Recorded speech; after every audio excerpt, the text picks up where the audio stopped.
नेहा उम्र 26 साल, खूबसूरत, पढ़ी लिखी और तेज सोच वाली लड़की।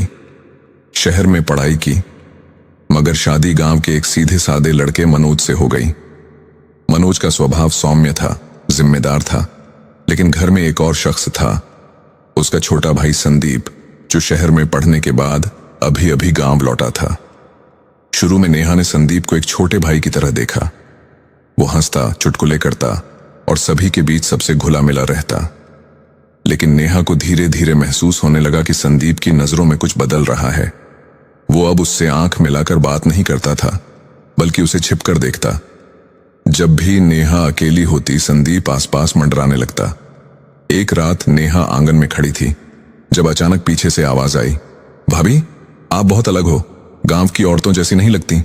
नेहा चौंकी, पीछे मुड़ी। संदीप खड़ा था, आंखों में अजीब चमक लिए। क्यों, कुछ चाहिए? नेहा ने सख्ती से पूछा। संदीप मुस्कुराया। सिर्फ आपका ध्यान। उसका ये लहजा नेहा को चुभ गया। उसने साफ शब्दों में कहा, मैं तेरी भाभी हूं और तेरी सोच जानवरों जैसी होती जा रही है। नेहा ने उस दिन ये बात अपने पति मनोज को बताने का सोचा, मगर मां बाप की परवरिश, घर टूटने का डर और गांव की सोच ने उसे रोक दिया। लेकिन संदीप की हरकतें अब हदें पार करने लगी थीं। एक दोपहर नेहा घर में अकेली थी। संदीप चुपचाप आ गया और बोला, आज तो घर में कोई नहीं है भाभी, थोड़ा पास बैठिए ना। बस।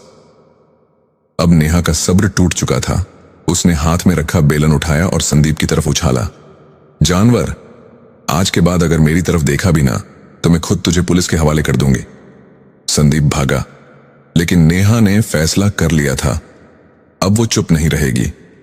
शाम को जब पूरा परिवार बैठा था, नेहा खड़ी हुई और बोली, मैं आज एक सच बताना चाहती हूं। ये घर तभी बचेगा जब इसके अंदर के गंदे जहर को बाहर निकाला जाएगा। सभी चौंके। नेहा ने सबके सामने संदीप की हरकतों को उजागर कर दिया। मनोज की आंखों में आंसू थे। उसने अपने भाई की ओर देखा और कहा, अगर तू वाकई मेरा भाई होता तो मेरी बीवी को मां समझता, भाभी नहीं। पंचायत बुलाई गई। सबके सामने संदीप के लिए फैसला सुनाया गया। उसे गांव से निकाल दिया गया और उसके चरित्र को गांव की लड़कियों के लिए चेतावनी बना दिया गया। नेहा अब सिर्फ एक भाभी नहीं थी, वो गांव की हर औरत की आवाज बन चुकी थी।